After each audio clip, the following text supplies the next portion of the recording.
Shadows moved beneath ancient waters at a time when the world above was ruled not by predators, but by chaos itself. 200 million years before dinosaurs rose, land was a battleground of searing winds, unstable soils, and relentless danger, while the shallows offered structure, refuge, and predictable rhythms. Creatures that dared to surface felt the hostility of a planet still learning how to hold life, yet below the rippling light, survival found order. This is the story of the one era when the safer path lay beneath the surface, an invitation to descend into a world shaped by water, the savage ground.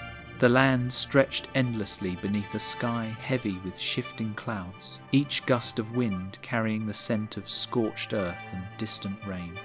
Across this perilous expanse, jagged rock formations tore through the soil like the spines of a wounded beast, while shallow gullies collected murky water that bubbled with decay and teeming insect life.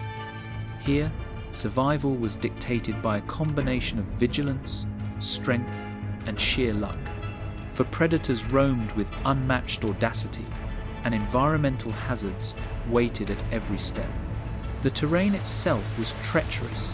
Soft mud clung to the feet of unwary creatures, while hidden sinkholes threatened to swallow the unwary whole, and sudden flash floods surged unpredictably through dry riverbeds, carrying debris that could crush anything in its path.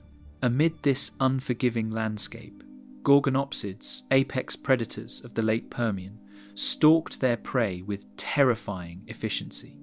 These saber-toothed therapsids reached lengths of up to 3.5 meters, with jaws armed with long, blade-like canines, designed to pierce the thick hides of large herbivores.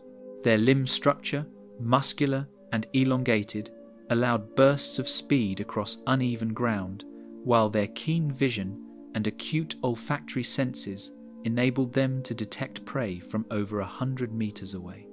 Fossil evidence suggests Gorgonopsids hunted in semi-open terrains, using a combination of ambush and pursuit strategies, and their predatory dominance shaped the behavior and morphology of every other terrestrial species within their range. Closer to the ground, the arthroplurids scuttled, enormous millipede-like invertebrates reaching lengths of up to 2 meters, with rigid exoskeletons that protected them from smaller predators and allowed them to trample vegetation and unsuspecting smaller animals. Their jointed legs, numbering in the dozens, moved with surprising speed for such size, enabling them to traverse the unstable, cracked earth while searching for decaying plant matter and occasionally live prey. The combination of their bulk, armoured segments, and chemical defences made them formidable forces in the landscape, and fossilised trackways reveal patterns of methodical movement rather than random wandering, suggesting a deliberate adaptation to the terrain's hazards. Giant scorpions, such as Pulmonoscorpius kirktonensis, patrolled the shallow depressions and sedimentary basins, their pincers capable of exerting crushing force, and their venomous stingers delivering toxins strong enough to immobilize other arthropods and even small vertebrates. These predators were nocturnal specialists, emerging under the cover of darkness when temperatures fell and the air became thick with mist. Their survival depended not only on predation but on precise timing and environmental awareness. Even a minor miscalculation in navigating wet clay flats could result in fatal entrapment. The combination of venom, size, and mobility made them one of the most consistent threats to terrestrial life, demonstrating that danger on land was a multi-layered challenge, experienced from multiple heights and angles simultaneously. Vegetation, far from offering consistent shelter, introduced its own set of hazards. Ferns and early gymnosperms grew densely in low-lying areas, their fibrous fronds concealing predators like Gorgonopsids and limiting visibility. Certain plants produced toxins or sap that could irritate skin or mucous membranes, while others released spores and pollen in such quantity that respiratory distress may have been a real challenge for small terrestrial vertebrates. Meanwhile, periodic wildfires, ignited by lightning strikes and fueled by dry plant matter, could sweep across plains in minutes, forcing fleeing animals into narrow gullies where predators waited, creating a deadly funnel of survival and death. Hydrological hazards added another layer of unpredictability. Flash floods in ephemeral rivers could rise several meters within hours, their turbulent currents carrying boulders, trees, and trapped animals downstream. Mudflows transformed gentle slopes into viscous traps, immobilizing unwary herbivores, while stagnant pools became breeding grounds for pathogens, including fungal infections and early parasitic organisms, exacting a biological toll on those who lingered too long.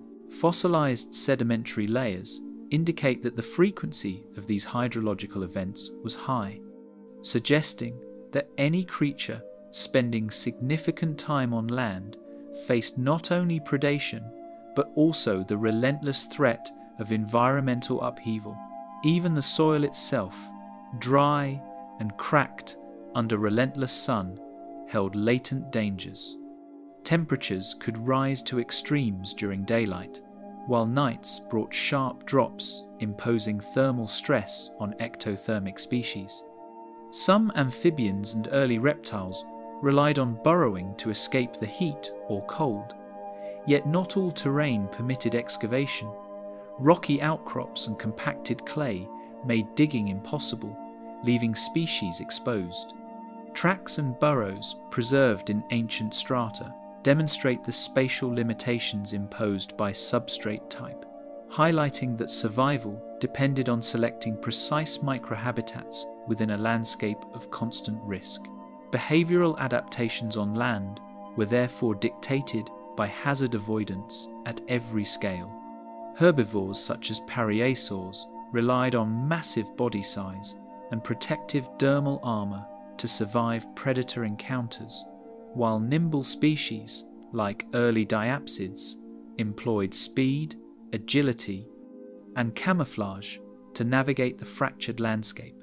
Groups of small vertebrates often moved collectively, using numbers to reduce individual risk and relying on instinctive detection of predator cues.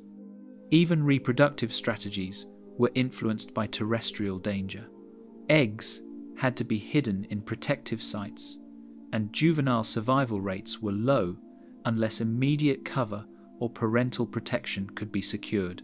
Predation, environment, and climate together formed a relentless crucible, selecting for only the most adaptable and resilient species. Every movement, every feeding attempt, and every mating venture carried inherent risk, and the cumulative pressure of these threats profoundly shaped the evolutionary trajectory of terrestrial life. This era demonstrated that size, speed, intelligence, and strategy were all vital components of survival, and yet even the strongest or fastest could fall victim to a combination of predators, terrain, and sudden natural disasters. Against this backdrop, water emerged not merely as a habitat, but as a lifeline. Rivers, lakes, and coastal lagoons offered predictability. Currents moved steadily, pools provided refuge, and aquatic vegetation offered both food and concealment from land-based predators. Many species that were vulnerable on land began to exploit these aquatic refuges, developing behavioral, anatomical, and physiological adaptations that favored immersion over terrestrial risk. In the shimmering shallows, where gorgonopsids could not reach and scorpions could not traverse, life discovered an oasis of comparative safety, setting in motion evolutionary trajectories that would redefine survival in this volatile era. Sanctuary in the shallows. Light filtered through the shallow waters, scattering across a maze of reeds, mudbanks, and submerged logs where temnospondyls lingered, their broad, flat heads hovering just above the silty bottom. The water moved with a rhythm far gentler than the chaos of the land, carrying decaying vegetation, insect larvae, and tiny crustaceans that became essential nourishment for the creatures that had retreated from terrestrial threats.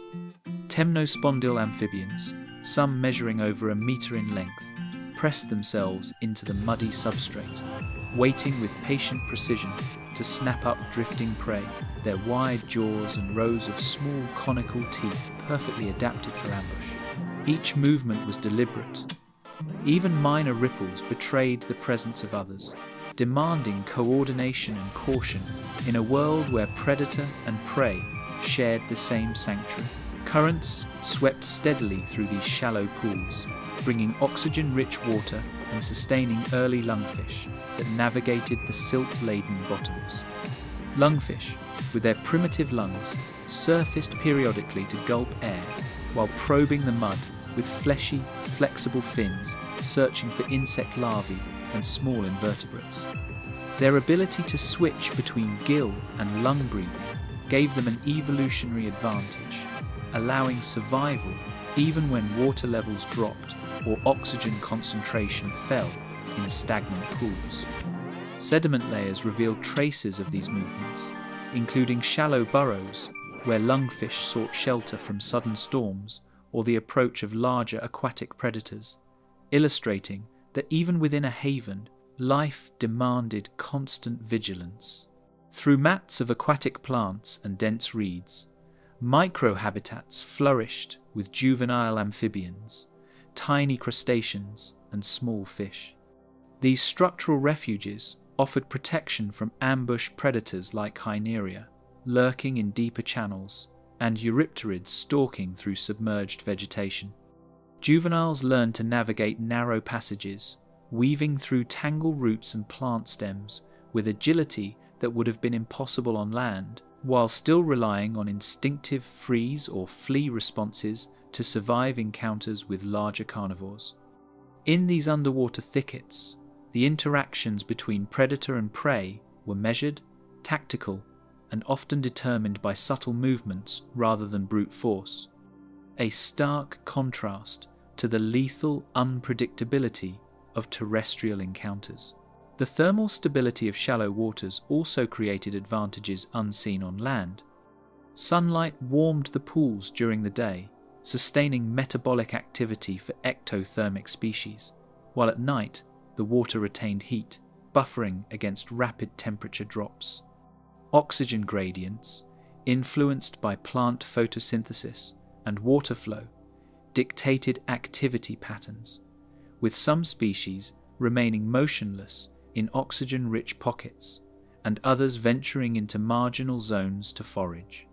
This interplay of light, temperature, and current shaped not only individual survival, but the distribution of entire species, reinforcing the idea that the water itself was an organizing framework for life. In the calm waters of these microhabitats, predation was measured and precise rather than disorderly.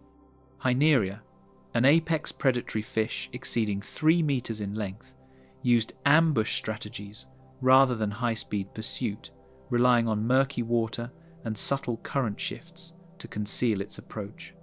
Its muscular tail allowed rapid bursts of acceleration, while eyes positioned for binocular overlap provided precise depth perception, enabling it to snatch unsuspecting temnospondyle juveniles, or smaller fish, with astonishing accuracy. Smaller fish and amphibians responded with evasive swimming patterns, schooling behavior, and use of vegetation for cover, demonstrating that even in relative safety, life had to constantly negotiate risk with strategy. Ecosystem complexity grew as more species exploited the shallow refuges. Juvenile lungfish and small labyrinthodont amphibians interacted with invertebrates, both as predators and as prey, while sedentary filter-feeding organisms contributed to nutrient cycling within the pools. Detritivorous species processed decomposing plant material, creating a web of interactions that supported higher trophic levels. Observing these dynamics reveals that stability and abundance in aquatic environments allowed experimentation in morphology, behavior, and life cycles, providing evolutionary opportunities that land simply could not. Even reproductive strategies reflected the protective qualities of these waters. Temnospondyls laid eggs among dense vegetation, anchoring them to roots or plant stems to reduce the risk of drifting into deeper water or being exposed to aerial predators. Juvenile lungfish remained in sheltered shallow zones, protected from both terrestrial predators and larger aquatic carnivores, until their size and agility allowed more independent foraging. These behaviors illustrate that reproductive success in this era was intimately tied to the structural and chemical properties of aquatic habitats, a dependency that would shape species adaptations for millions of years. The presence of submerged logs, fallen trees, and silt mounds provided both refuge and hunting grounds, allowing species to manipulate and exploit their immediate environment. Temnospondyls could conceal themselves beneath plant mats, lungfish could burrow partially into sediment, and small predators used narrow channels to ambush prey.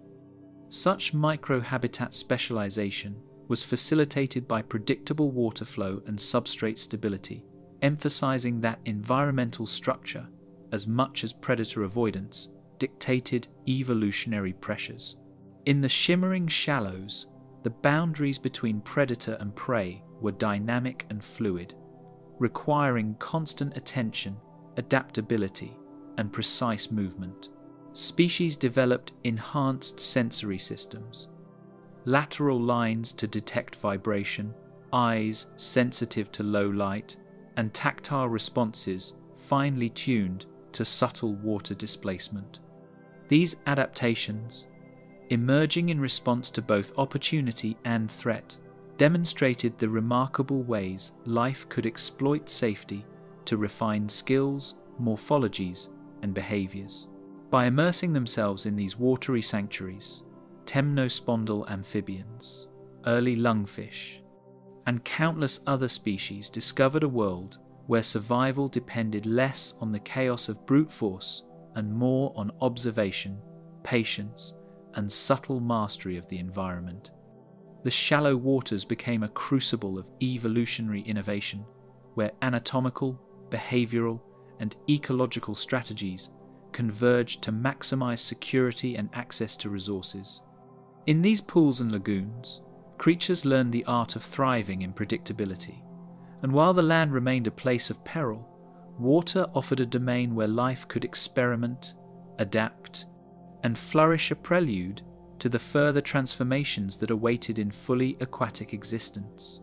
From feet to fins, muscles and joints worked in seamless coordination as Tiktaalik glided through shallow, murky currents, its robust pectoral fins flexing against the silt-strewn bottom with a precision that belied its size.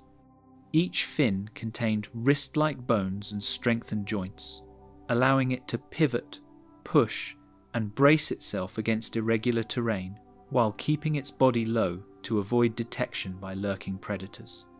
The fish-like head, wide and flattened, shifted subtly with each movement, scanning for invertebrates and small vertebrates hiding beneath vegetation or trapped in muddy depressions.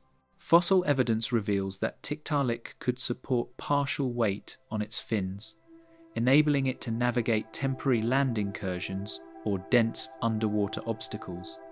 A dual mastery of water and the edge of land that few contemporaries could achieve. Acanthostega moved differently yet with equal efficiency. Its webbed digits extended from fully formed limbs, providing stability while probing submerged roots and debris. Unlike Tiktaalik, Acanthostega remained primarily aquatic, using its limbs to maneuver with delicate control, adjusting its posture to maintain balance and conserve energy in slow-moving currents. The tail, elongated and laterally flattened, acted as a powerful rudder, generating bursts of acceleration when chasing prey or evading predators. Each anatomical feature was fine-tuned to exploit shallow waters, illustrating a careful evolutionary negotiation between the opportunities of aquatic life and the threats of terrestrial exposure. Bodies of these transitional species elongated and flattened over successive generations, minimizing resistance as they navigated reeds, siltbeds, and submerged logs. Fin rays strengthened to provide both propulsion and stability, while muscles attached along the vertebral column enhanced maneuverability. In Tiktaalik, the combination of flexible fins and reinforced bones allowed for a semi-pulled motion along muddy bottoms, an early form of walking in water. Acanthostega, with multiple digits on each limb, could use subtle shifts in weight to pivot and turn precisely, evading ambush predators or positioning itself for sudden lunges at prey. These morphological innovations highlight a critical stage in vertebrate evolution, mastering water as a platform for both feeding and protection while minimizing land exposure. Bones within the pectoral fins were reinforced with dense cortical layers, transmitting force precisely to muscles that powered subtle turns and sudden lunges. This structure allowed Tiktaalik and Acanthostega to execute fine-scale adjustments while navigating cluttered aquatic environments, from mud-choked channels to root-laden pools. Microanatomical analysis of fossilized fin bones shows attachment points for muscles capable of both rotation and extension, enabling a combination of rowing, paddling, and bracing motions. Such adaptations reduced energy expenditure during slow, deliberate movements, while providing sudden bursts of power for ambushing prey or avoiding predators. Additionally, the skeletal configuration permitted partial weight bearing on the substrate, bridging the gap between fully aquatic and early semi-terrestrial locomotion. These innovations reflect a selective balance between safety, mobility, and feeding efficiency in shallow water habitats, illustrating how anatomy and environment co-evolved to refine movement strategies. Navigating through reeds, submerged logs, and shallow pools required more than anatomical adaptation. It demanded sensory refinement. Lateral lines detected minute water vibrations, revealing the presence of nearby prey or predators before visual confirmation was possible. Eyes positioned dorsally allowed both Tiktaalik and Acanthostega to scan for movement while keeping their bodies partially concealed. These enhancements enabled calculated strikes and evasive maneuvers in spaces cluttered with vegetation and debris, demonstrating that mobility was inseparable from perception, a synergy that water sanctuaries encouraged over the chaotic and dangerous terrestrial terrain. The contrast with the land could not have been more stark.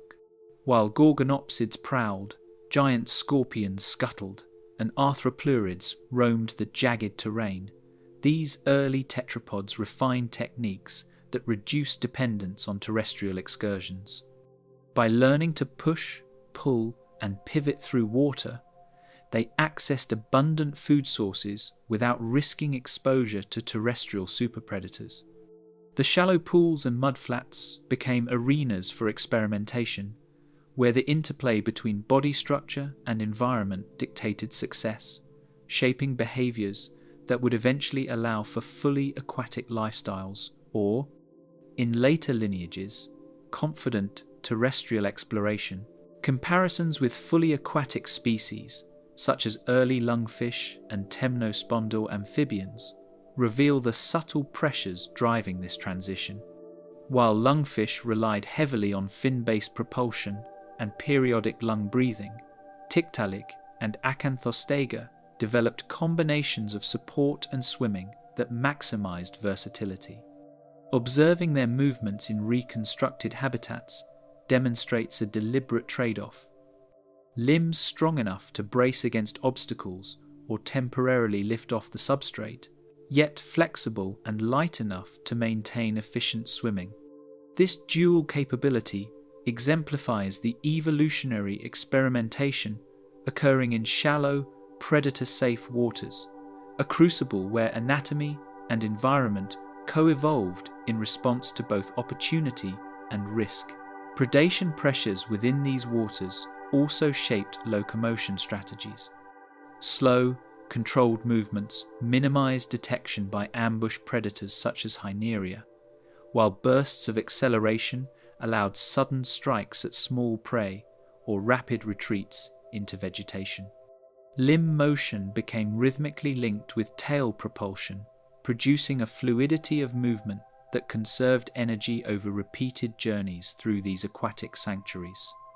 Fossil trackways, preserved in fine silt, suggest that even semi-terrestrial excursions were limited, brief, and carefully executed, underscoring the ongoing preference for water as a safer, more predictable environment.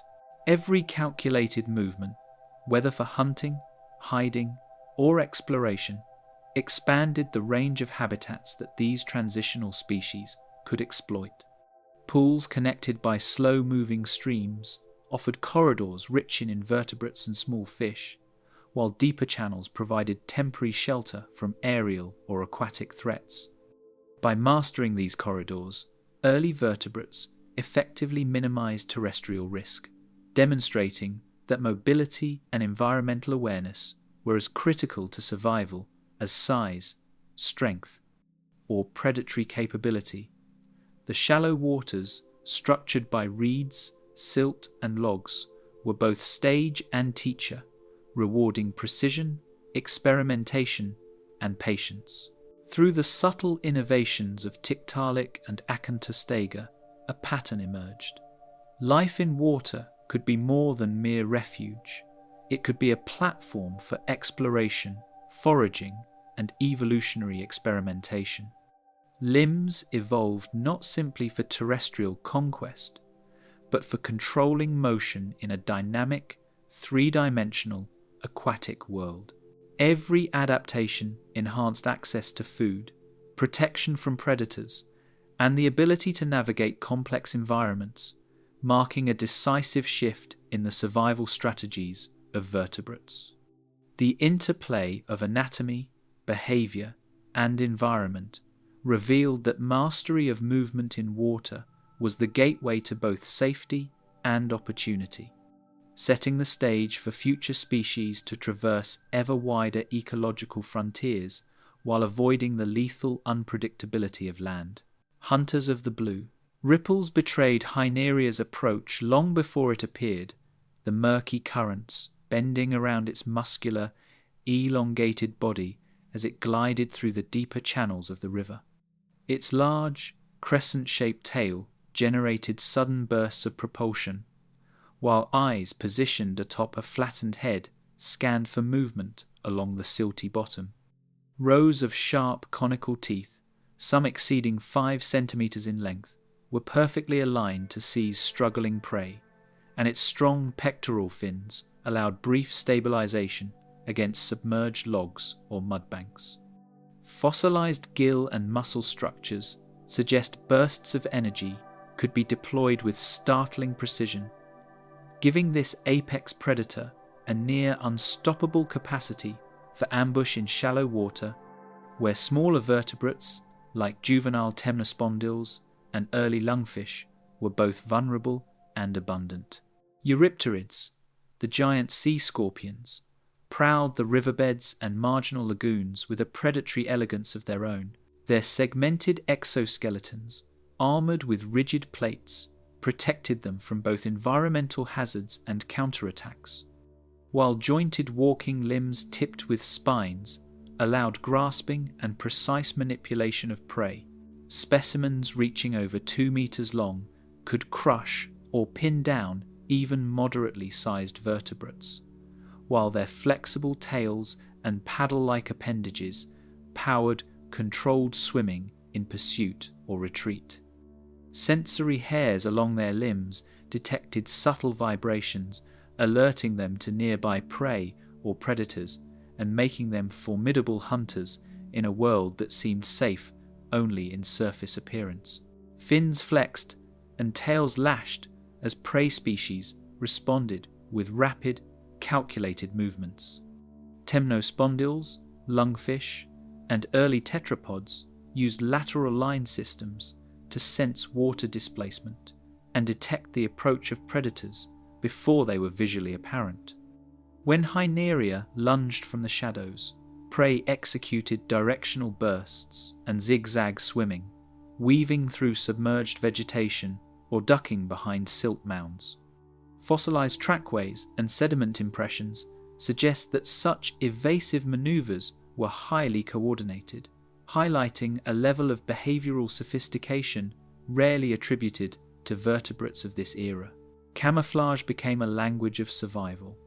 Mottled skin patterns, flattened body shapes, and strategic stillness transformed ordinary plants and submerged debris into invisible shields. Juvenile temnospondyls could disappear beneath mats of algae or among the tangled roots of early aquatic plants, relying on minimal movement to avoid detection. Even in open water, lungfish would adopt slow, rolling movements, blending into the filtered sunlight and soft silt to escape notice. This interplay of morphology, behavior, and environment demonstrates that predation risk, even in safe waters, drove innovation in both form and strategy. Ambush tactics were mirrored by counter-ambush. Predators adjusted their approach to water currents and shadow angles, while prey learned to anticipate bursts of attack, retreating into narrow channels or under logs. In some cases, Hyneria appeared to synchronize its lunging movements with subtle environmental cues, such as displaced sediment or fleeing invertebrates, highlighting a sophisticated understanding of both prey behavior and the aquatic landscape. Smaller predators, including juvenile eurypterids, developed complementary strategies, herding or flushing prey into confined areas where larger predators could strike, creating micropredator dynamics within these shallow habitats. Even minor topographical features of the river and lagoon shaped interactions. Submerged logs, mounds of silt, and dense vegetation clusters became strategic points, both for predators to stage attacks and for prey to hide or escape. Temnospondyls learned to exploit these features, pivoting around logs, burrowing partially into mud, and holding still to avoid lateral line detection. The environmental complexity amplified the effectiveness of both predator and prey strategies, creating a dynamic equilibrium where movement, perception, and timing determined survival. Water flow itself became a subtle ally and adversary, as currents shaped both predator approach and prey evasion. Shallow rivers and lagoons were rarely still. Eddies, backflows, and turbulence created microhabitats that prey species could exploit for cover and energy conservation.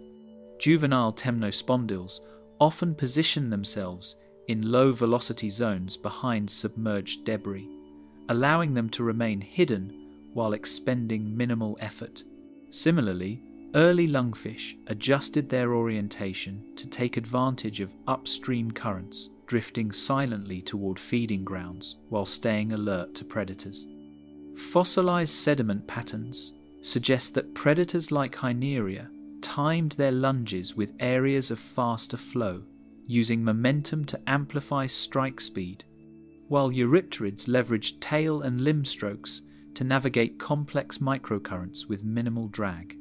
These interactions reveal a dynamic understanding of fluid mechanics in primitive aquatic ecosystems, where survival depended not just on anatomy or behavior, but also on mastering the invisible architecture of moving water. Predation pressure reinforced behavioral sophistication across species. Schooling patterns emerged in some juvenile lungfish, where coordinated swimming reduced individual risk and confused would-be attackers. Temnospondyls displayed sudden bursts of lateral movement timed with predator strikes, and Acanthostega juveniles experimented with alternating fin strokes to navigate quickly through narrow corridors. Each encounter acted as a selective force, favoring individuals that could process environmental cues rapidly, execute controlled movement, and utilize available cover effectively. Sensory acuity, muscular coordination, and environmental awareness merged to form a comprehensive survival toolkit. The lateral lines of fish and early tetrapods, the vision of Hyneria, and the vibration-sensitive hairs of eurypterids all worked in parallel, shaping the way organisms detected, reacted to, and predicted movement. Even subtle differences in tail flexibility or fin articulation could mean the difference between capture and escape, underscoring how anatomical refinement and behavioral strategy evolved together under the pressure of aquatic predation. Each encounter left a lasting imprint on evolutionary pathways. Species that developed greater agility, enhanced sensory systems, or improved camouflage found more opportunities to forage safely and reproduce successfully, while predators honed attack efficiency and energy conservation. These pressures drove rapid innovation in movement, physiology, and behavior, turning the aquatic refuge into a laboratory of selective experimentation. In this interplay of hunter and hunted, life in water was no longer merely a safer alternative to the terrestrial chaos. It had become a stage for evolutionary mastery, where adaptation, perception, and strategy defined the margins between survival and oblivion. The dance of hunter and hunted transformed the sanctuary of shallow water into a proving ground, where success depended on both skill and subtlety. While land remained a place of indiscriminate peril, aquatic habitats demanded intelligence, reflex, and coordination, reinforcing adaptations that would shape future vertebrate evolution. In these dynamic waters, every ripple, shadow, and movement carried meaning, preparing life for the next evolutionary challenge, where the balance of risk and opportunity would continue to define the boundaries of survival, armor, and agility. Thick plates overlapped along the head and thorax of placoderms, absorbing the force of ambush strikes while preserving flexibility for agile fin movement. These armored fish, some stretching over 2 meters, bore heavy yet articulating exoskeletons that allowed them to pivot, twist, and accelerate when threatened. Fossil analysis reveals that the plates were not solid blocks but interlocked segments with small gaps, enabling slight bending and rotation, a critical balance between protection and maneuverability in predator-dense waters. Musculature attached to these plates facilitated precise control, allowing sudden bursts of speed when evading Hyneria or eurypterids lurking among riverbeds and submerged vegetation. Ostracoderms glided through shallow pools, their dense dermal shields reflecting muted sunlight and creating an almost metallic camouflage against silt-laden water. Some species sported elongated spines along the dorsal midline and fin edges, deterring bites while allowing undeterred swimming. Their heavily armoured bodies distributed mechanical stress efficiently, reducing vulnerability in collisions or predator attacks. Fossils indicate that even the tail regions were lightly reinforced, enhancing propulsion while minimizing drag, a subtle design optimizing both defense and mobility in a 3-dimensional aquatic environment. Fin positioning and tail dynamics allowed armored species to weave with surprising grace among submerged logs, silt mounds, and dense plant clusters. Pectoral fins extended outward with articulated joints, enabling small rotations that assisted navigation through narrow channels. Pelvic fins provided stability during sudden lateral movements, preventing tipping or unintended contact with obstacles. Tail flexibility, combined with muscle attachments along the vertebral column, created controlled thrusts for acceleration or abrupt directional changes, illustrating that protection did not necessitate clumsiness. Each movement, calculated and precise, reflected evolutionary refinement honed by survival pressures from both predators and environmental hazards. Even minor articulations within plating demonstrated evolutionary sophistication, balancing protection with the need for maneuverability in predator-filled waters. Tiny grooves and ridges allowed for slight compression and expansion as fins moved or bodies twisted, preventing stress fractures while maintaining coverage. In high-energy zones near shallow channels or riffles, armoured species adjusted their posture, angling plates to reduce drag and maintain control against currents.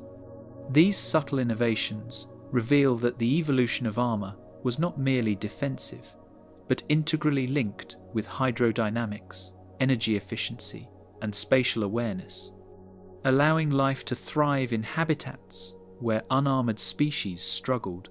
Growth and regeneration complemented armour, ensuring that protective strategies kept pace with the pressures of predator-filled waters.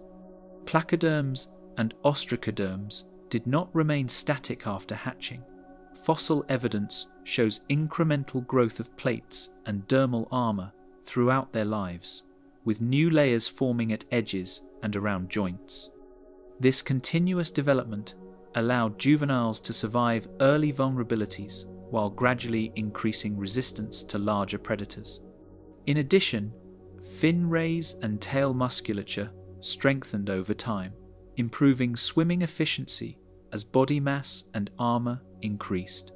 Some species also show signs of regenerative capacity, where damaged plates could partially recover after minor attacks, highlighting an additional layer of resilience. The interplay of growth, repair, and agility demonstrates that survival in these aquatic arenas depended not only on existing armour, but also on dynamic, lifelong adaptation to predation and environmental hazards. Sensory systems remained keenly attuned, with lateral lines detecting water disturbances, while armoured exteriors minimised vulnerability to strikes. Placoderms' paired sensory canals, running along the head and trunk, allowed detection of subtle pressure waves, enabling preemptive adjustments in fin or tail movement. Ostracoderms, though slower, compensated with denser nerve endings along the body's surface, sensing vibrations from approaching predators or fleeing prey. This combination of armoured protection and refined perception created a resilient interface between organism and environment, turning each armoured individual into both a predator-aware sentinel and a foraging opportunist. Interactions with predators became a calculated exchange of speed, reflex, and protective design. When Hyneria lunged from murky shadows, armoured fish executed controlled dodges, angling plates to absorb glancing impacts while using bursts of tail propulsion to evade capture. Eurypterids attempting grasp and crush tactics were thwarted by dorsal spines and overlapping plates, forcing predators to adjust attack strategies or abandon pursuit. Such encounters highlight that survival was not solely a matter of physical robustness, but an intricate dance of anticipation, structural engineering, and responsive motion. Microhabitats within these shallow waters offered strategic advantages to armoured species, turning debris, plant mats, and silt mounds into both cover and manoeuvring space. Placoderms could wedge themselves partially among submerged logs, using their rigid plating to shield vulnerable fins, while lungfish and smaller armoured species exploited narrow channels to funnel predators away or escape through constricted paths. The combination of armor, agility, and environmental exploitation allowed species to access richer feeding grounds previously deemed too risky, expanding their ecological footprint while minimizing exposure to both aquatic and occasional terrestrial threats. Behavioral adaptations intertwined seamlessly with physical defenses. Sudden pivots, slow stalking, coordinated bursts, and evasive weaving were all amplified by structural armor, which provided confidence to explore riskier zones without sacrificing mobility.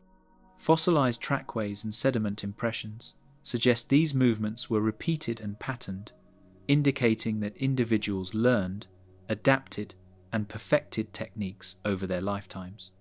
This interplay of cognition, anatomy, and hydrodynamics demonstrates that protection and agility were not opposing traits, but complementary strategies sculpted by selective pressures in predator-rich aquatic realms. Over time, the synergy of armor and nimble swimming facilitated broader ecological exploration. Species could colonize shallow channels, lagoons, and river margins avoided by unarmored competitors, exploiting both food and shelter. The combination of physical and behavioral sophistication not only ensured survival, but also promoted niche diversification, allowing life to experiment with feeding strategies, social interactions, and reproductive behaviors with reduced mortality risk. In this way, the armored pioneers of the aquatic frontier transformed safety into opportunity, demonstrating that evolution favored those who could integrate defense with deft motion, turning vulnerability into a competitive advantage. Through every fin stroke, tail flick, and protective maneuver, life in armored form illustrated that survival demanded both resilience and finesse.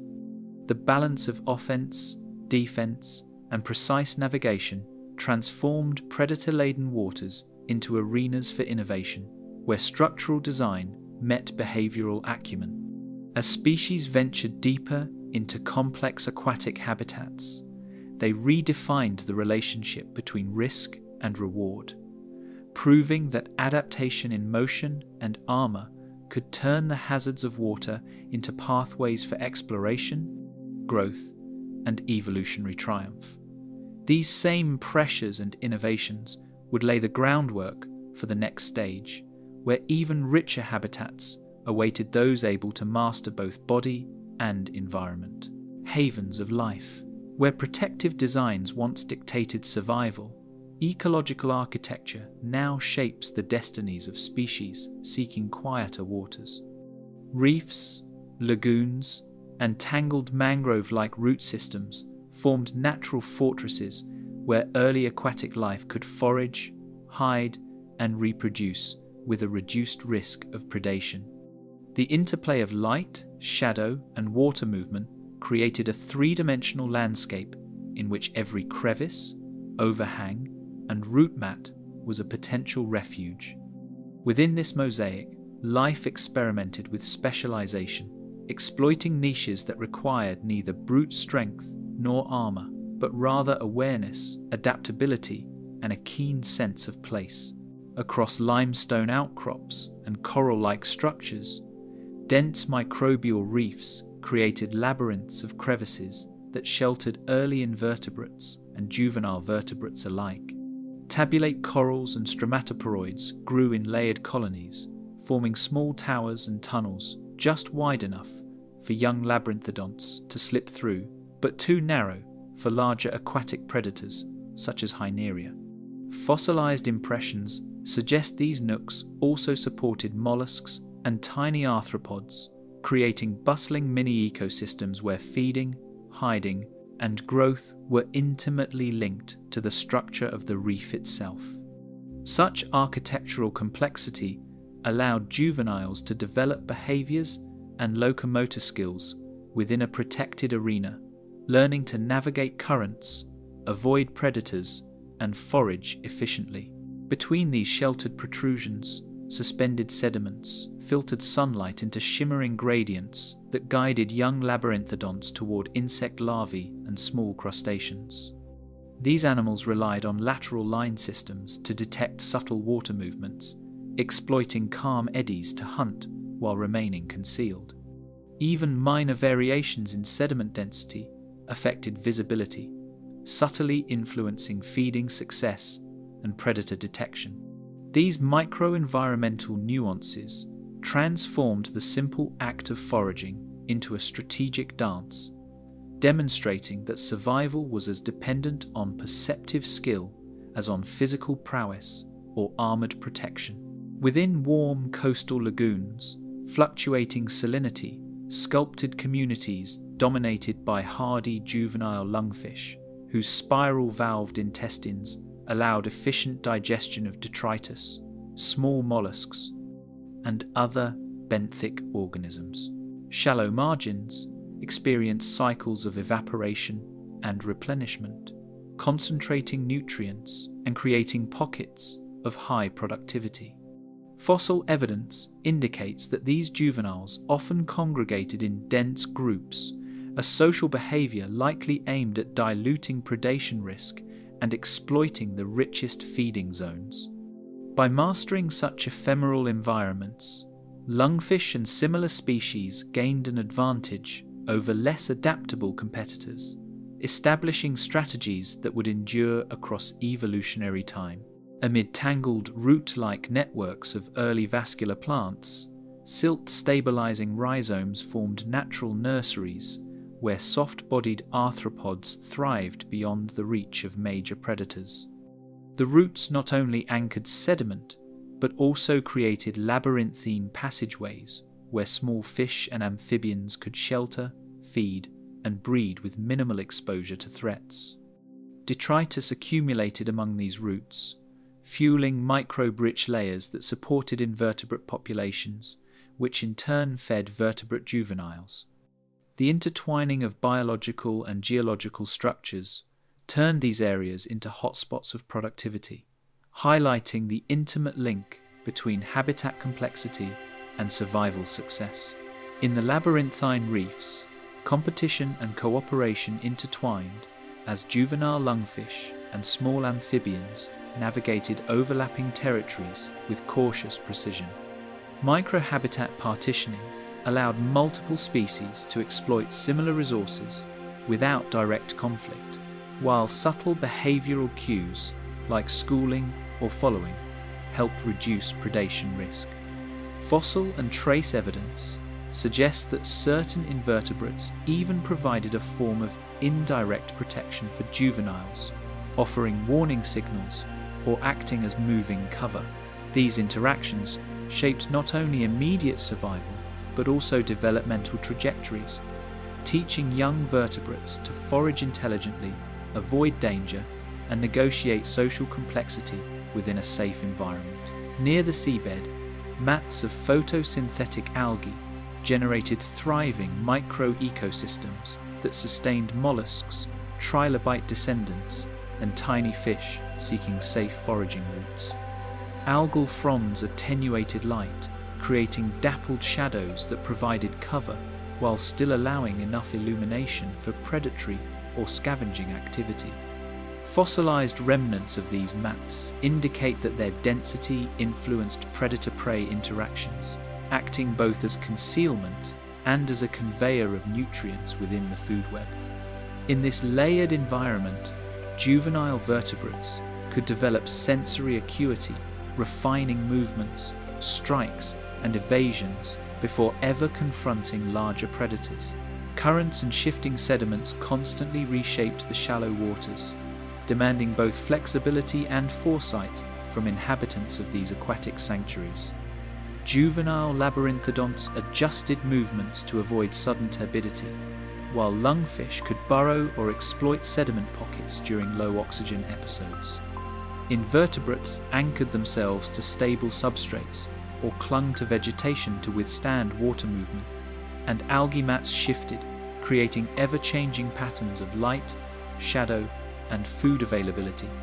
These environmental dynamics reinforced behavioral plasticity, ensuring that survival depended not solely on physical adaptations, but also on keen responsiveness to the ebb and flow of the habitat itself. At the margins of deeper pools, chemical gradients rich in calcium and phosphates supported protective egg clusters laid by amphibious species adapted to variable oxygen levels. Eggs adhered to stable substrates, sheltered by plant matter or reef structures, allowing embryonic development in relative safety. Oxygen-rich microzones promoted faster growth, while isolated, low-oxygen pockets discouraged predation by larger, oxygen-demanding species. These early reproductive strategies demonstrate the selective pressures that aquatic habitats imposed, rewarding precise placement, timing, and exploitation of subtle environmental features. Toward the quieter shallows, the delicate balance of shelter and nutrients encouraged specialization in ways that signaled a turning point in how aquatic communities were structured, hinting at even more refined adaptations to come. Juvenile species refined locomotion, foraging, and social behaviors within these protective arenas, while invertebrates diversified to exploit microhabitats invisible to larger predators. Life here was a dynamic interplay of architecture, chemistry, and behavior, a network in which every organism influenced the survival and growth of others. The richness of these habitats foreshadowed a future in which specialization and ecological sophistication would dominate, as species increasingly relied on the subtleties of water over the unpredictability of land, from foragers to predators. Beneath the waving fronds of algae and tangled roots, subtle ripples betrayed the presence of a lurking predator. In waters once dominated by grazing and cautious exploration, Rhizodus, a massive lobe-finned fish, patrolled the shadows with deliberate patience. Its streamlined body allowed it to glide almost silently through shallow lagoons, while eyes positioned for binocular vision detected the faintest disturbances in the water. Even slight vibrations from small lungfish or juvenile labyrinthodonts sent signals through the lateral line system, alerting the hunter to opportunity. In these rich, protective waters, the transition from passive foraging to active predation marked a profound evolutionary turning point, where survival depended on more than hiding it, required calculation and precision. Jaw structure and tooth arrangement told a story of calculated specialization. Rhizodus's long, fang-like teeth were angled and serrated to pierce slippery prey and hold it firmly, while robust jaw muscles delivered rapid, crushing force. Other predatory species, including early paddlefish-like chondrosteans and large eurypterids, developed specialized appendages or fin structures for ambushing smaller vertebrates and invertebrates. Fossilized bite marks on juvenile labyrinthodonts indicate repeated predation events, highlighting how tooth morphology, jaw strength, and bite precision were not merely anatomical curiosities, but the key tools of survival. Such adaptations also reshaped behavior. Prey species learned to navigate currents strategically, avoid open zones, and utilize structural refuges with increasing sophistication. In open lagoons, juvenile labyrinthodonts and lungfish learned the hard lessons of these new predators. Schooling behaviors emerged as a primary defense, where synchronized movement reduced individual vulnerability and created confusion during sudden strikes. Camouflage and shadow exploitation became essential, with subtle changes in coloration and movement patterns allowing prey to blend with algae mats, root tangles, and sediment layers. Fossilized trackways and burrow impressions indicate that many small species sought shelter during daylight hours, emerging only under reduced visibility conditions to forage. Such behaviors were not instinct alone. They reflected an iterative learning process shaped by repeated encounters with predators, demonstrating the interplay of anatomy, behavior, and environment. In murky waters and shifting currents, the perception of the world became an art form. Predators, like Rhizodus and Eurypterids, refined their sensory abilities, using lateral line detection, electroreception, and keen eyesight to track even minute movements. Currents carried vibrations and chemical cues across meters, giving predators advance notice of approaching prey. Prey species, in turn, evolved heightened sensitivity to these environmental signals, adjusting fin strokes, body posture, and movement timing to avoid detection. The interplay of perception and evasion transformed water into a medium of communication, strategy, and survival, where every ripple could determine life or death. The water itself became a medium of strategy. Vibrations transmitted through currents revealed both predator and prey, and chemical signals from mucus trails or excreted metabolites communicated presence or readiness. Rhizodus, with its acute lateral line system, could detect even the briefest fin flicks from potential prey, while Eurypterids used sensory appendages to probe murky waters for movement. In turn, prey species exploited subtle cues, retreating to sediment-laden pockets or weaving through root networks to disrupt sensory detection. Each strike, each evasion, became part of a continuous dialogue, a high-stakes conversation between hunter and hunted, conducted entirely through water. Each reef crevice and algal tangle offered a lesson in survival strategy. Small vertebrates and invertebrates specialized to exploit microhabitats, using sediment pockets, root tunnels, and shadowed zones to avoid detection. Juvenile lungfish burrowed into soft silt, labyrinthodonts darted among overhanging roots, and invertebrates slithered into narrow crevices. Predators adapted alongside these behaviors, learning preferred ambush points, hunting pathways, and how to use currents to corner prey.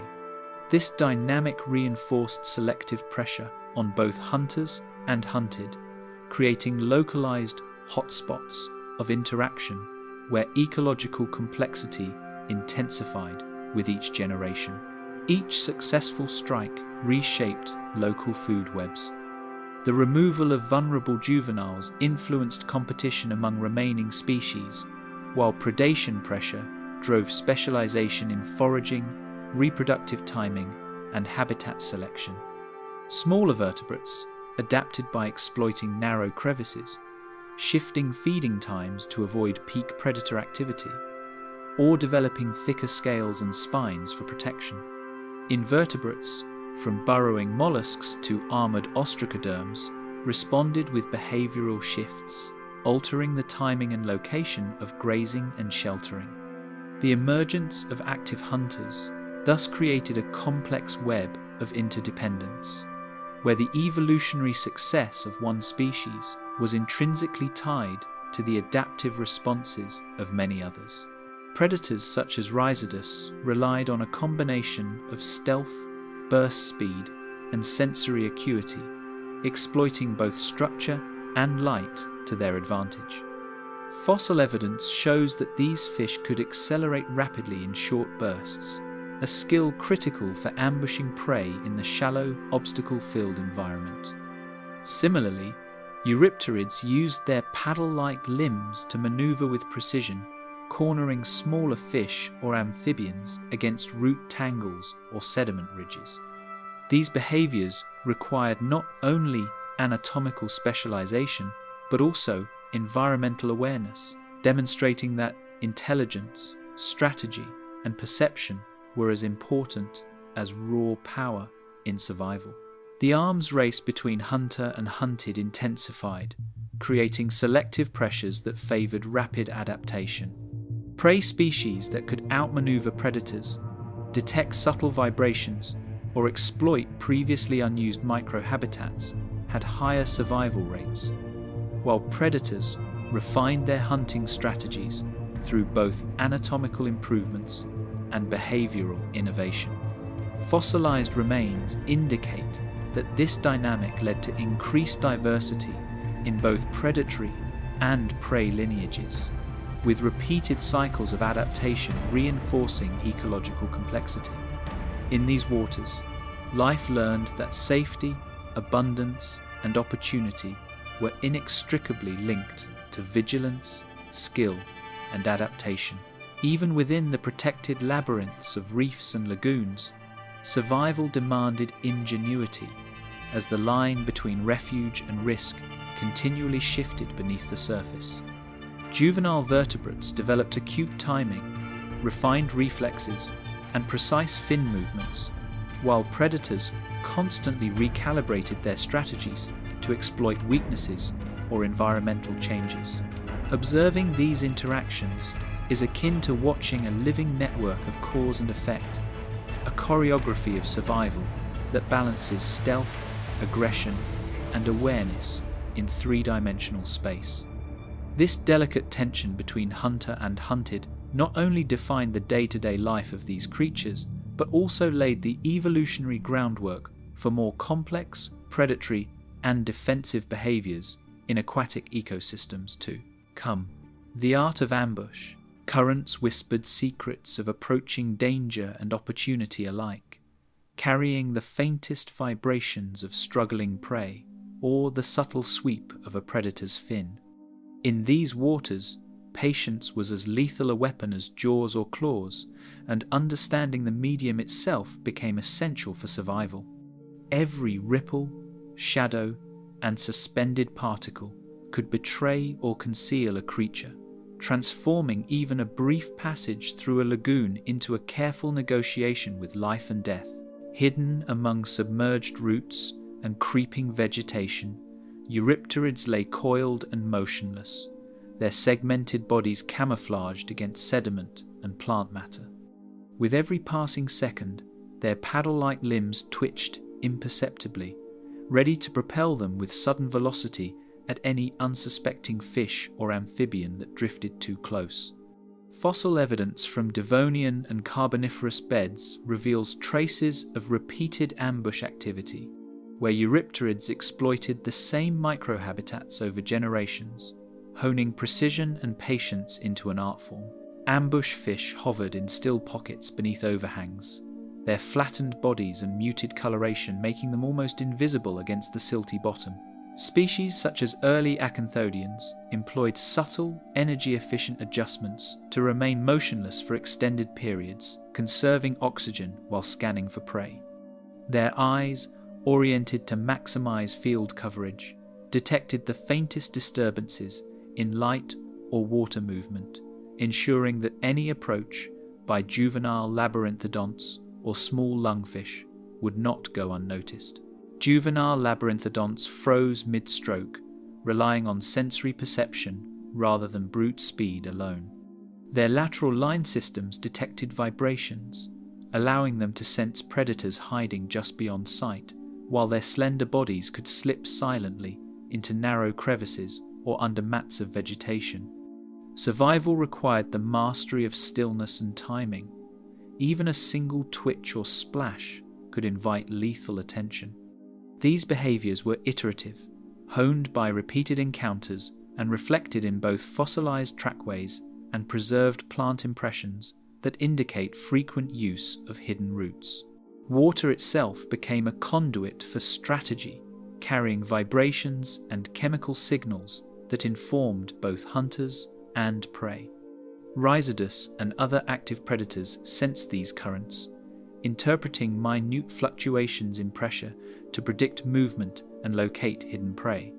In turn, smaller vertebrates and invertebrates exploited knowledge of hydrodynamics, positioning themselves in eddies, behind roots, or within sediment depressions where currents masked their presence. The environment was not static, it was an interactive medium, shaping behavior and adaptation as much as anatomy did. In murky water, where visibility faltered, creatures relied on an invisible network of vibrations and chemical cues to detect both opportunity and threat. The lateral line systems of labyrinthodonts, coupled with chemical sensing in lungfish and eurypterids, allowed them to anticipate the approach of others with remarkable accuracy. Minute pressure changes, subtle shifts in water temperature, and dissolved chemical traces conveyed information that could determine whether a predator launched an attack or a prey darted into safety. Fossilized impressions and sediment patterns suggest that these sensory abilities were central to survival in complex aquatic habitats. Even the smallest movements revealed intentions, exploited by predators capable of interpreting subtle cues. Slight changes in fin angle, a shift in posture, or the faint displacement of sediment could trigger a predatory strike. This constant tension, where a predator's patience met a prey's vigilance, demanded cognitive processing, rapid reflexes, and a deep attunement to the physical environment.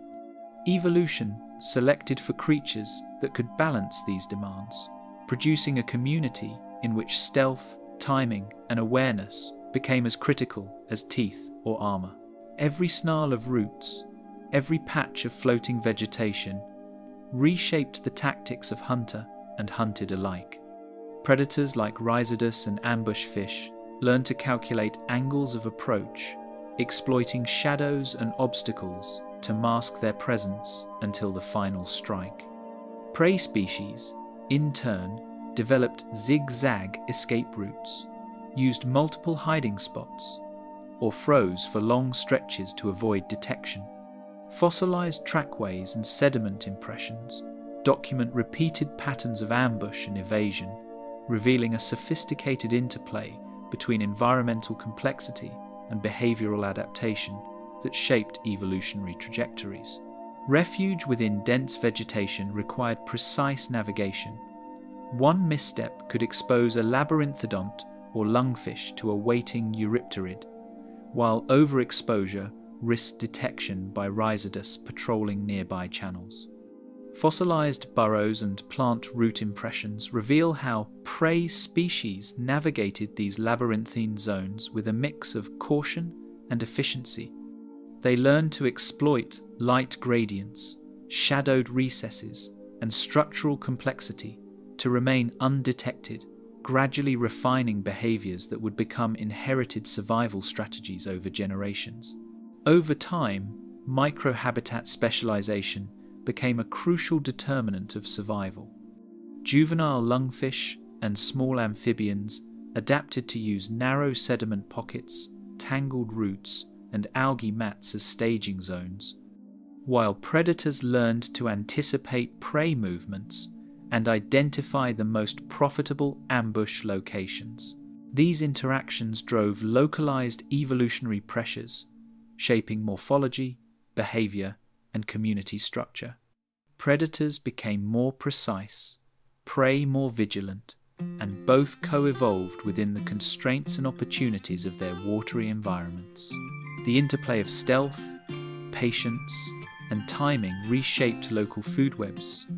Predators' selective strikes influenced population structures, driving prey species to diversify habitat use, adjust feeding schedules, and refine escape tactics.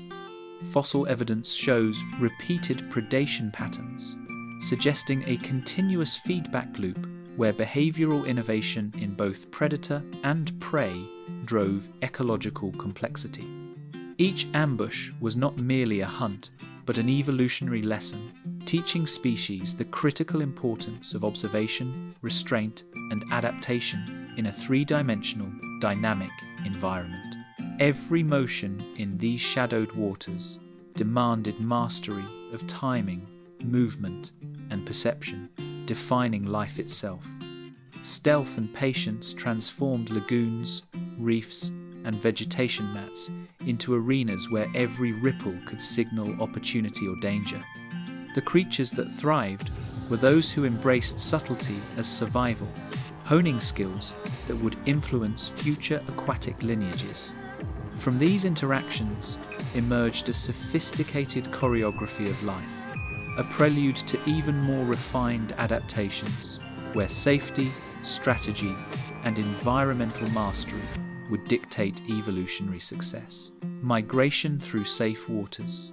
As shadows of predators receded, creatures began to navigate beyond their local refuges, guided by instinct and subtle environmental cues.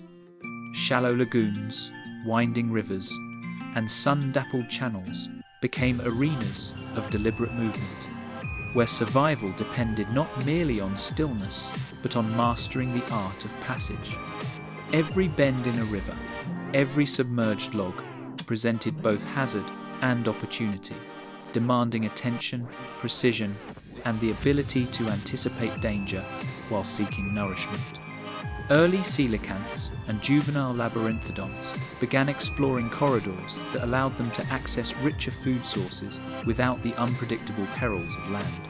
Currents became invisible highways, carrying travelers along predictable routes of sustenance and safety.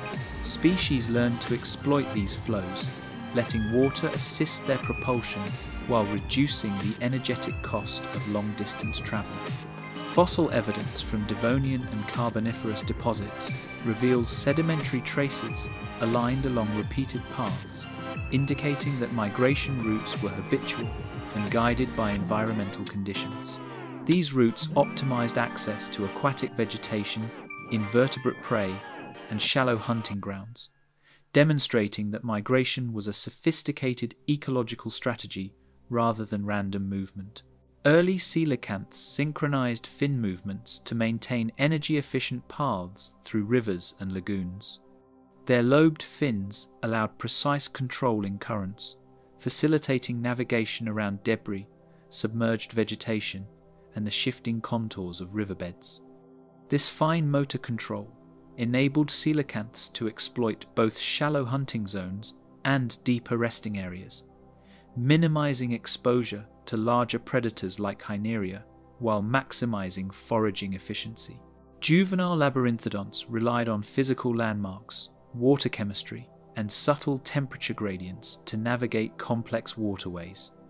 By sensing shifts in pH, dissolved oxygen, and mineral content, these amphibians could track familiar corridors even when visual markers were obscured. Such environmental sensitivity allowed them to locate optimal feeding areas, avoid predator-heavy channels, and identify suitable sites for shelter or later dispersal, reflecting an early integration of sensory and cognitive adaptations for survival. Early lungfish also participated in these aquatic migrations, using seasonal water level changes to expand their foraging range. As floodplains rose during rainy periods, lungfish could move into newly accessible pools and inundated channels, feeding on mollusks and plant detritus. These migrations required both stamina and precise timing, as premature movement risked stranding in shallow pools or encountering aggressive predators, highlighting the delicate balance between opportunity and hazard in dynamic freshwater ecosystems. Temporary microhabitats became vital for migratory success. Pools hidden behind submerged logs, mats of dense aquatic vegetation, and natural depressions in the riverbed provided resting points for juvenile coelacanths, labyrinthodonts, and small placoderms. These areas offered shelter from eurypterids and ambush fish, allowed for concentrated feeding, and served as safe havens during high-risk periods. Fossilized traces of repeated occupation suggest that these microhabitats were well-known stops along migration routes, integral to the survival strategy of multiple species. Schooling behavior offered both protection and enhanced detection of food sources. Groups of juvenile coelacanths, early placoderms, and lungfish coordinated movements, with peripheral individuals scanning for predators while central members accessed the richest foraging zones. The fluidity of these schools created confusion effects against predatory eurypterids and large ambush fish, reducing individual risk while allowing efficient navigation across long distances. Observations of modern analogues, combined with fossil evidence of repeated schooling patterns, suggest that social coordination was an early evolutionary strategy for migration and safety. Seasonal shifts in temperature, water levels, and vegetation dictated the timing of long-distance movement. Rising waters created temporary channels, opening access to flooded forests and nutrient-rich wetlands, while declining water levels forced careful retreat to permanent pools.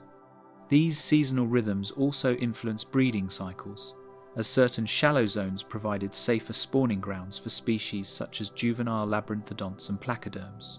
Migratory timing was thus intertwined with life history strategies, ensuring survival and reproductive success while minimizing exposure to predators like Hyneria and large eurypterids. Environmental hazards challenged even the most adept travelers. Sudden sediment influx, turbidity from heavy rainfall, or oxygen depletion in stagnant pools could delay migration or force detours. Labyrinthodonts and lungfish demonstrated behavioral flexibility, using low-flow side channels, submerged cover, or pauses in movement to navigate these risks. Such adaptations highlight that migration required not only stamina, but continuous assessment of local conditions, integrating sensory input with experience-driven decision-making. Predators lurking in certain corridors influenced route selection and movement strategies. Rhizodus and eurypterids patrolled prime hunting zones, creating areas of heightened danger that required evasive maneuvers. Migrating species responded by altering travel times, using alternative channels, or hiding in vegetation mats to avoid detection. Fossilized sediment layers and burrows provide evidence of repeated detours and stopovers, demonstrating a dynamic interplay between predator activity and prey movement that shaped both behavior and habitat selection over evolutionary timescales. Morphology evolved in direct response to migration demands. Coelacanths developed robust, lobed fins capable of precise propulsion. Labyrinthodonts strengthened tail muscles for sustained swimming, and lungfish evolved fin modifications for low-flow navigation. Lateral line systems and chemoreception allowed early detection of predators, obstacles, and environmental cues, integrating physiology with navigational mastery. These adaptations illustrate how movement itself became a selective force, shaping anatomy, behavior, and survival, turning migration into a driver of evolutionary refinement. Each successful journey reinforced survival, specialization, and ecological expansion.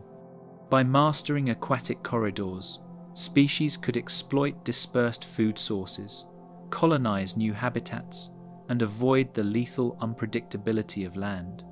These journeys shaped community dynamics, predator-prey relationships, and reproductive strategies, demonstrating that migration was not a simple response to environmental pressures, but a central driver of evolutionary innovation. Over time, the ability to move deliberately through water became a hallmark of success in this era, solidifying aquatic habitats as safer, more predictable refuges compared to the perilous terrestrial world, shaping their world. In the still pools beyond familiar currents, life began to manipulate its surroundings with purpose and precision. The quiet shallows became laboratories of ingenuity, where creatures like freshwater crayfish excavated complex networks of burrows that served both as shelter and as a means to influence local water flow. These tunnels trapped sediment, slowed currents, and retained moisture, creating small but stable environments where vulnerable juveniles could grow with reduced predation risk. Each excavation left an enduring mark on the substrate, transforming barren pools into layered microhabitats teeming with potential. Intricate burrows carved by freshwater crayfish intercepted currents and retained sediment, forming stable retreats for vulnerable juveniles. These animals were not merely passive diggers. Their activity altered the physical landscape, encouraging the accumulation of detritus and fostering plant growth in the newly stabilized areas. Juvenile labyrinthodonts, seeking refuge from predatory eurypterids and ambush fish, exploited these burrows, entering through narrow openings that only their small bodies could navigate. In this symbiosis, crayfish engineering indirectly enhanced survival for multiple species, exemplifying early ecological interdependence. Amphibians dug beneath overhanging roots and submerged logs, crafting hidden chambers that offered refuge from both predators and environmental fluctuations. Burrowing labyrinthodonts extended networks of dens that shielded them from flash floods, sudden drops in water level, and even the occasional foray of Hyneria into shallow pools. These dens were lined with soft sediment and occasionally reinforced with vegetation, illustrating a sophisticated understanding of environmental stability. Fossil evidence from Carboniferous and Devonian strata suggests that such dens were maintained across seasons, indicating consistent behavioral strategies rather than one-off attempts at shelter. Repeated stirring of silt and decaying vegetation by lungfish enhanced local nutrient availability, converting shallow pools into concentrated feeding grounds. As lungfish dug into the substrate with their lobed fins, they released trapped organic matter, enriching the water with detritus and small invertebrates. This not only facilitated their own feeding, but also attracted smaller vertebrates and invertebrates, creating bustling micro-ecosystems where prey abundance was predictable. In some cases, lungfish activity reshaped the morphology of pools themselves, deepening depressions and creating gentle channels that improved circulation and resource distribution. These engineered microhabitats fostered dense communities where multiple species could forage, hide, and interact with reduced exposure to danger. Juvenile coelacanths and early placoderms navigated the interlaced burrow systems and silted channels, exploiting the cover provided by aquatic vegetation and the structural complexity introduced by other species. Competition for these safe spaces was intense, yet the intricate networks allowed simultaneous occupation by predators and prey in different strata of the habitat. Behavioral observation of modern analogues, such as crayfish and lungfish, suggests that these interactions were dynamic, with species continuously adjusting positions, feeding patterns, and shelters in response to one another. Weaving through layers of sediment and submerged roots, chemical gradients guided life as much as solid structures did. Freshwater crayfish and lungfish inadvertently altered oxygen levels and pH in microhabitats through burrowing and feeding, creating zones where dissolved oxygen fluctuated in predictable patterns. Certain amphibians learned to exploit these gradients, gravitating toward slightly oxygen-rich layers near burrow openings or along the edges of plant mats, where prey was abundant yet predator exposure remained low. Fossilized evidence of repeated activity in similar zones suggests that these species were sensitive not only to structural modifications, but also to subtle chemical cues, reflecting an early integration of environmental sensing and spatial behavior that optimized survival in engineered microhabitats. Patterns of environmental modification reveal strategic choices rather than random activity, with individuals repeatedly returning to reshape familiar refuges. Crayfish reinforced frequently used tunnels, lungfish deepened pools near abundant detritus, and amphibians maintained burrows along safe routes through floodplain channels. This persistence illustrates a form of proto-territoriality and environmental memory, where the modification of space directly influenced survival and reproductive success. The subtle integration of behavioral foresight, spatial awareness, and repeated action marks one of the earliest known examples of ecosystem engineering among vertebrates and invertebrates alike. Sedimentary traces and fossilized burrows provide tangible evidence of these early ecosystem engineering behaviors preserved across geological timescales.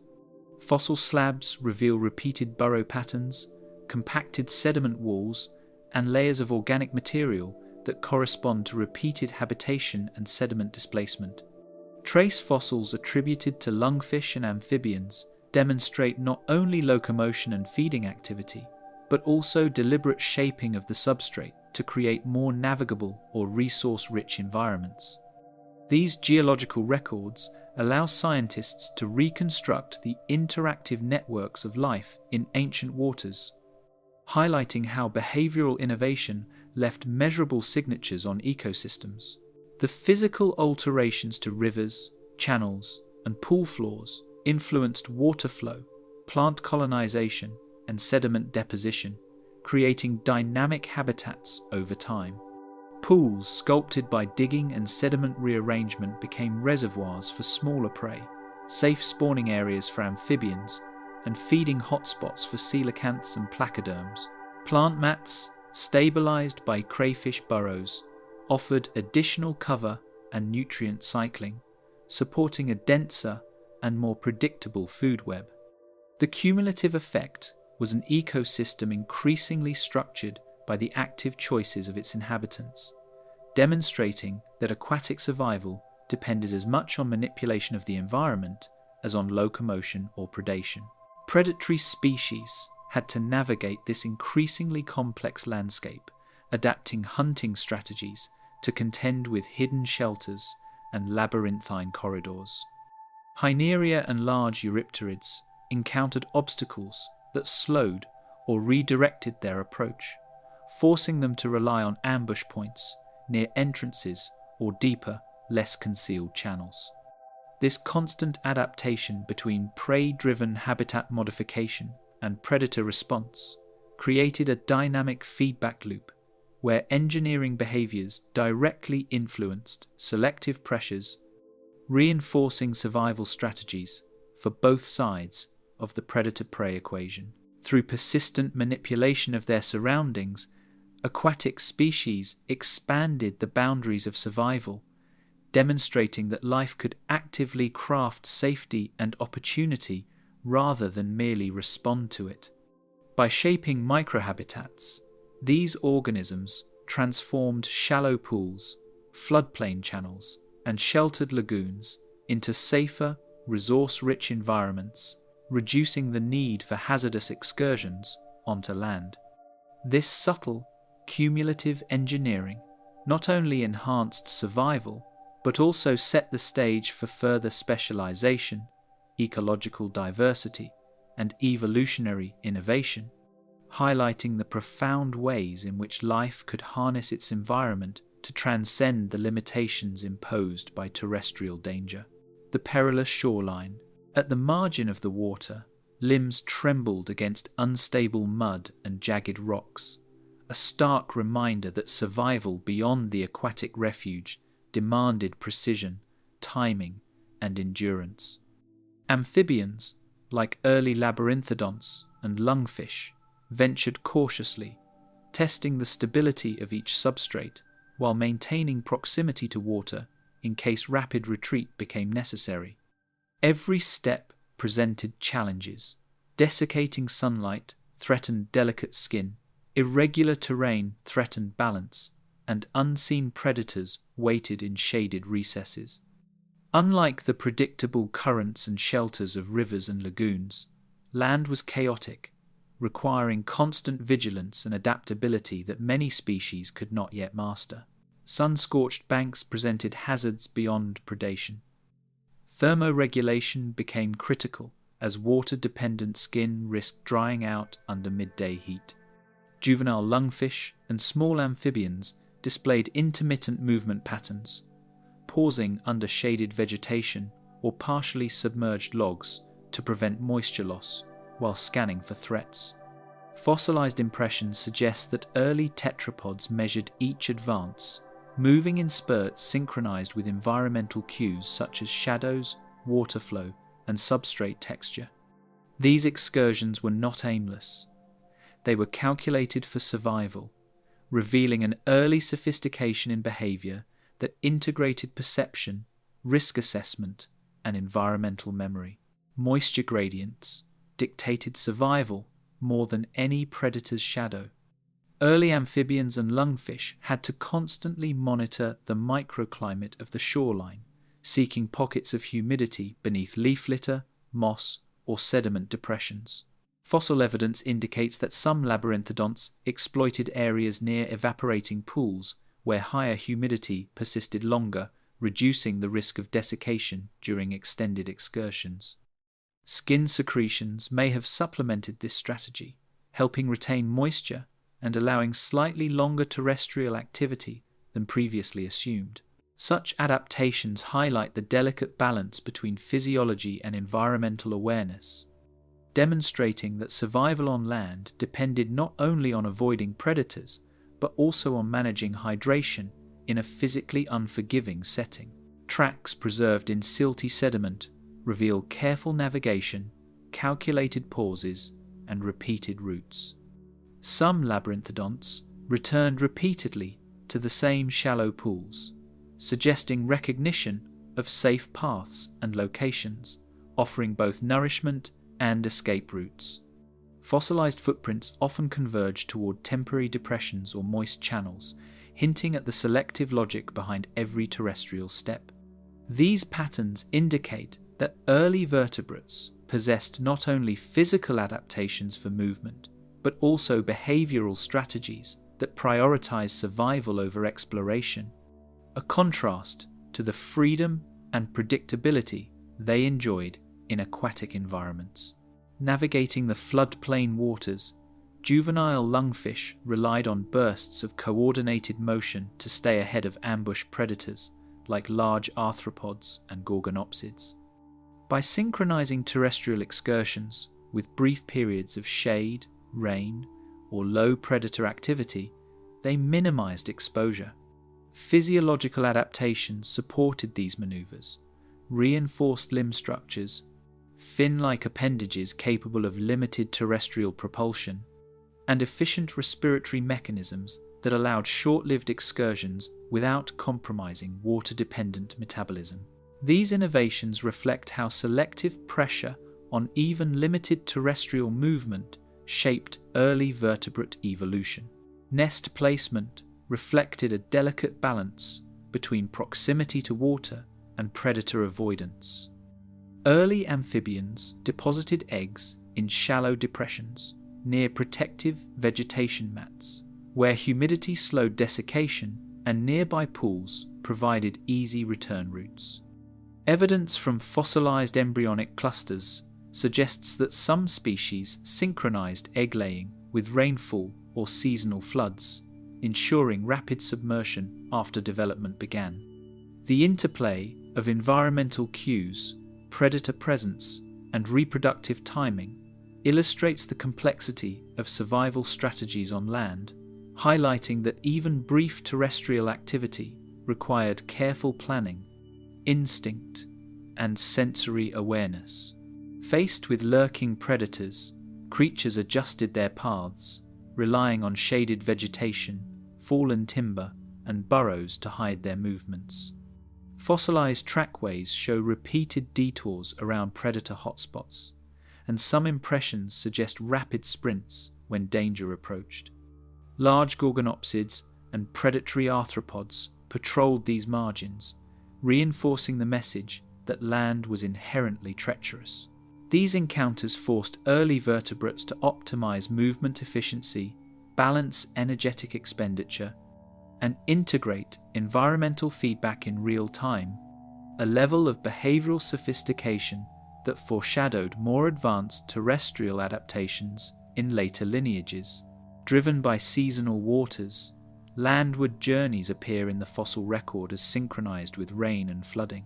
Rising water levels created temporary corridors that reduced the distance between pools, minimized exposure to predation, and allowed access to new feeding grounds. Conversely, receding water forced species to retreat with caution, navigating narrower channels and fragmented pools. Seasonal rhythms dictated the timing of movements, shaping not only feeding strategies but also reproductive behavior, as certain terrestrial zones offered the only suitable egg-laying sites. Life on the shoreline was therefore a continuous negotiation between opportunity and risk, requiring precise environmental awareness and adaptive timing. Even minor miscalculations in speed, depth, or cover could result in mortality, emphasizing the stakes of each journey. Trackway fossils often terminate abruptly in areas of fine-grained sediment, suggesting sudden predation or physiological collapse.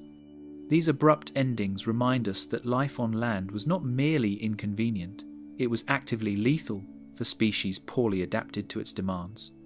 Consequently, each successful return to water reinforced the evolutionary preference for aquatic habitats, where currents, vegetation, and predictable refuges dramatically improved the odds of survival compared to the lethal unpredictability of the terrestrial world. Return journeys were equally critical, with individuals retracing careful paths to minimize exposure. Fossilized impressions show repeated movement patterns that highlight learned avoidance behaviors and environmental mapping skills. Early vertebrates developed a sense of spatial memory, recognizing landmarks, water chemistry cues, and microtopography to guide their retreat. These navigational strategies were not instinctive in isolation, they were honed through repeated experience, teaching populations which paths offered safety, which substrates supported movement, and how to balance speed with energy conservation. Stepping from water onto land, each movement revealed a fundamental evolutionary lesson.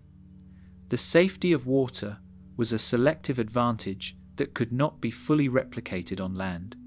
For amphibians, lungfish, and early tetrapods, terrestrial excursions were necessary yet inherently perilous, reinforcing the preference for aquatic life while driving subtle innovations in locomotion, sensory perception, and reproductive timing.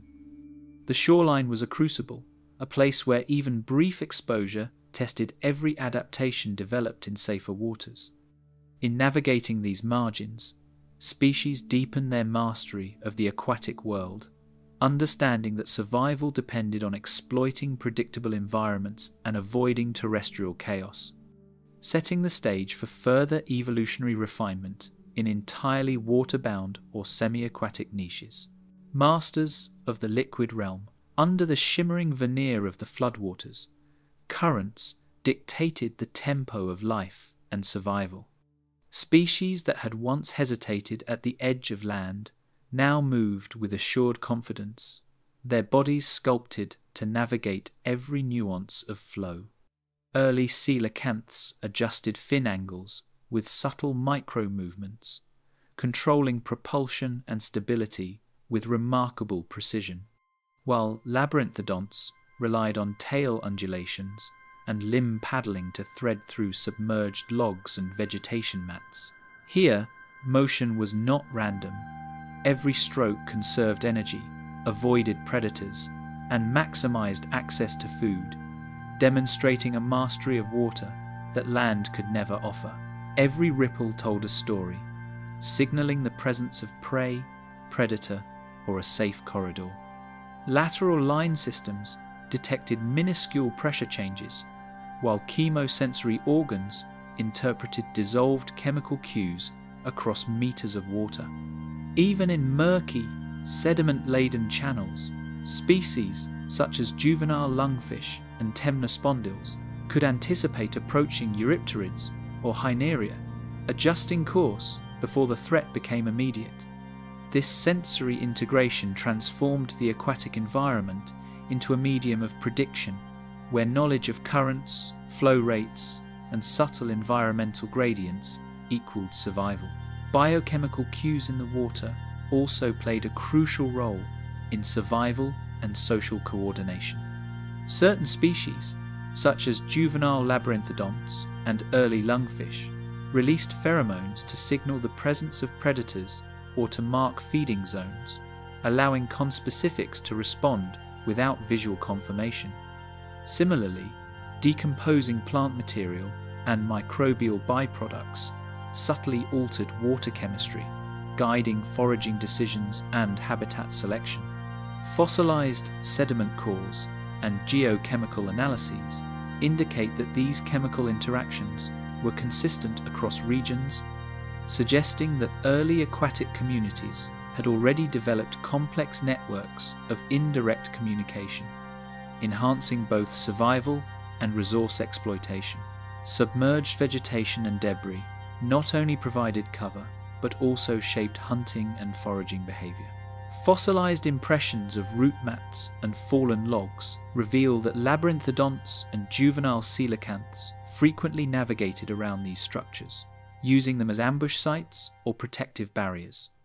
Even minor variations in sediment density influenced movement, forcing species to develop finely tuned spatial awareness. This intimate interaction between organisms and microtopography shows that life in water was not merely reactive, it actively read and exploited the physical contours of its environment to reduce risk and enhance feeding efficiency. Fins sliced through water with precision, choreographing movement that terrestrial life could never replicate.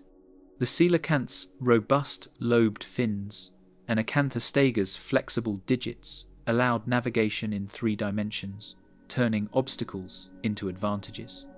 Early placoderms used pectoral fin rotation to dart around submerged tree trunks, while ostracoderms relied on armored lateral projections for stabilization in strong currents. Locomotion itself became an evolutionary laboratory, shaping skeletal and muscular architecture to optimize both agility and endurance in a medium that demanded constant negotiation of forces. Sensory organs detected shifts in pressure, vibration, and chemistry, translating the invisible into actionable knowledge. Fossil evidence from Devonian strata shows well-developed lateral line canals in placoderms and coelacanths, indicating an evolutionary investment in early detection systems. These sensory adaptations allowed predators to locate hidden prey and prey to avoid ambushes, creating a perpetual arms race. Life had learned that survival was as much about interpreting subtle environmental feedback as it was about brute force. Schooling formations minimized individual risk while maximizing collective efficiency.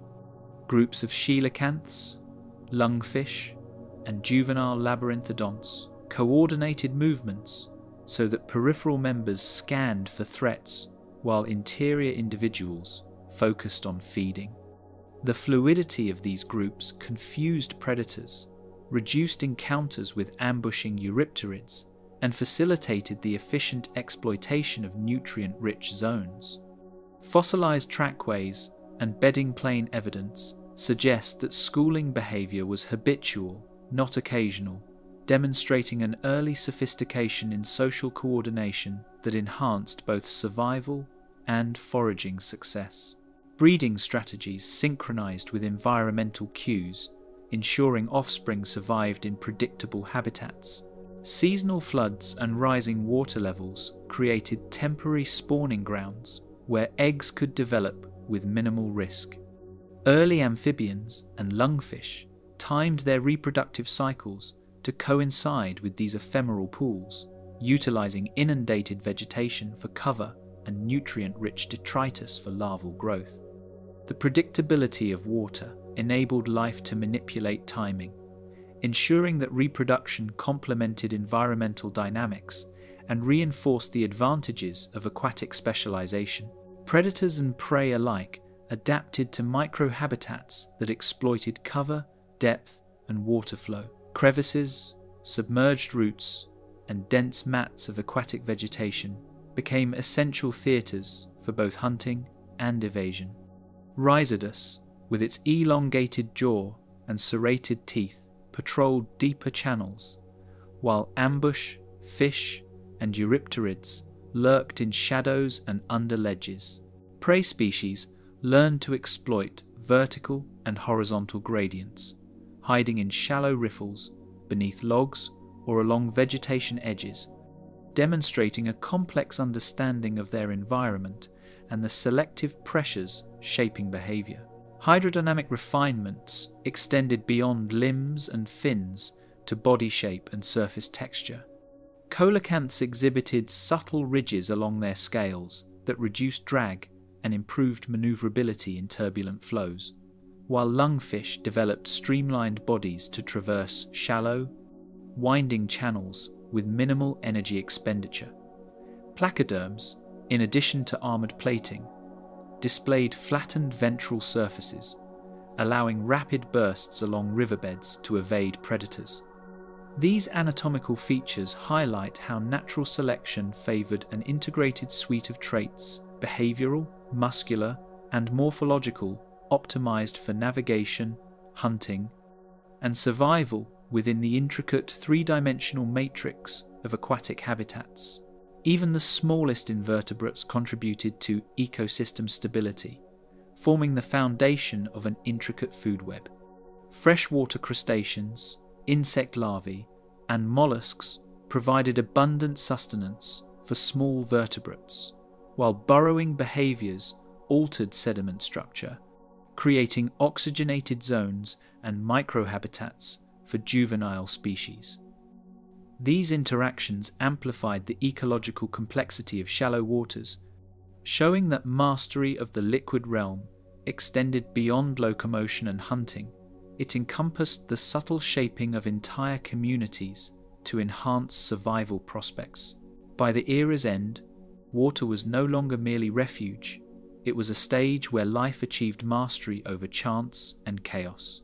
Every adaptation, from locomotion to sensory perception, from social behavior to reproductive timing, illustrated a species' ability to exploit the safest environment of their time.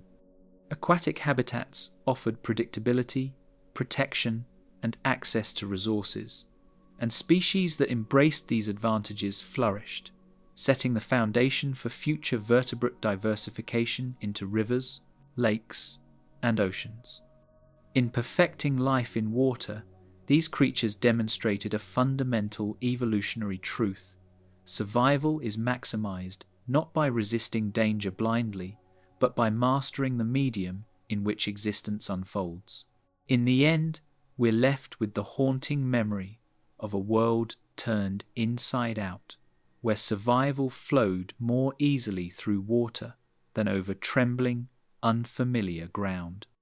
This journey reminds us that every refuge in Earth's deep past was temporary, shaped by forces far larger than the creatures struggling within them. And as the final ripples fade across that ancient shoreline, we sense how fragile the boundary between danger and sanctuary has always been. If you'd like to continue exploring worlds like this, feel free to like, subscribe, or share your thoughts below.